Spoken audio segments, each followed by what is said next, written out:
வணக்கம் தோழர்களே, அனைவருக்கும் வணக்கம்.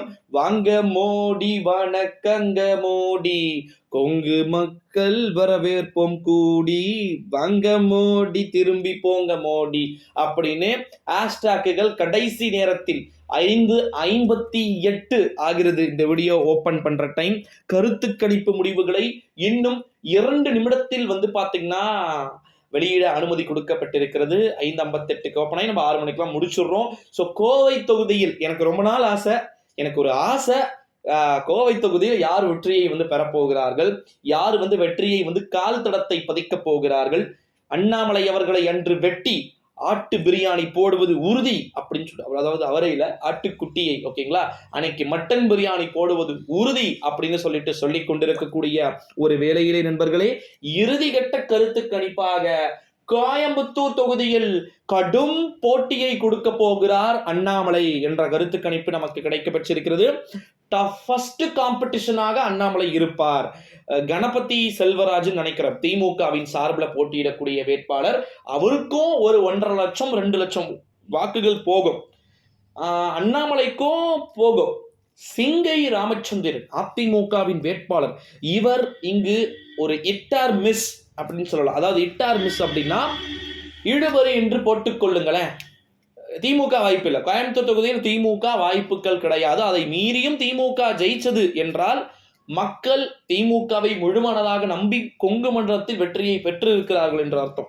அங்க இப்ப கிரவுண்ட் லெவல் போக்கஸ் எப்படி மாறிடுச்சுன்னா, சிங்கை ராமச்சந்திரனா அல்லது அண்ணாமலையா? அண்ணாமலை 1 லட்சம் வாக்குகள் வித்தியாசத்தில் தோல்வியுறப்போவது உறுதி அப்படின்னு சொல்லிட்டு அங்க இருக்கக்கூடிய கருத்து கணிப்புடைய முடிவுகள் அனைத்துமே சொன்னாலும் கூட ஓகேங்களா, தமிழகத்தை பொறுத்த வரைக்கும் கோயம்புத்தூர் தொகுதியுடைய மக்கள் இன்னும் 2 நாட்கள் இருக்கிறது ஓகேங்களா. இன்னைக்கு இதான் லாஸ்ட் கருத்து கணிப்பு, இன்னும் 2 நாட்கள் இன்னமும் மாறலாம்.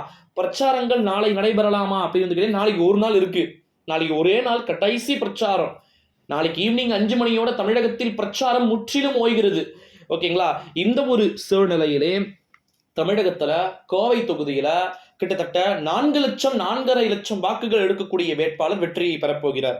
இடையே நாம் தமிழர் வேற ஒரு 30,000 ஓட்டை கண்டிப்பா பிரிப்பாங்க, 30,000 ஓட்டு பிரிப்பாங்க. அந்த 30,000 ஓட்டு திமுகவுக்கோ அல்ல வெற்றி பெற போகின்ற வேட்பாளருக்கு போச்சுன்னா அது ரொம்ப ஒரு பவர்ஃபுல்லா இருக்கும். ஆனா எல்லாமே பிரியறதுனால அண்ணாமலைக்கோ அல்லது சிங்கை ராமச்சந்திரனுக்கோ அங்கு வாக்குகள் பிரிந்து யார் வெற்றி என்பதை தீர்மானிக்கக்கூடிய சக்தியாக 1 மணி வரை தேர்தல்களுக்கான முடிவுகள் என்பது 1 வரைக்கும் போறதுக்கு வாய்ப்பு இருக்கிறது அப்படின்னு சொல்லிட்டு தகவல்கள் என்பது வெளியாகி இருக்கிறது நண்பர்களே.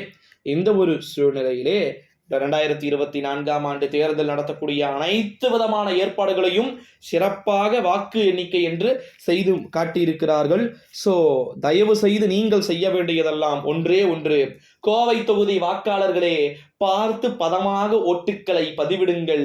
யாருக்கு எப்பேற்பட்ட வெற்றி என்பது கிடைக்க போகிறது என்பதை பார்த்து விடலாம். நன்றி மக்களே. அது மட்டும் இல்லாம இன்னொரு மிக முக்கியமான ஒரு தொகுதி, ஒரு தேர்தலுடைய அந்த முடிவுகளோட அடுத்தடுத்த காணொளிகள்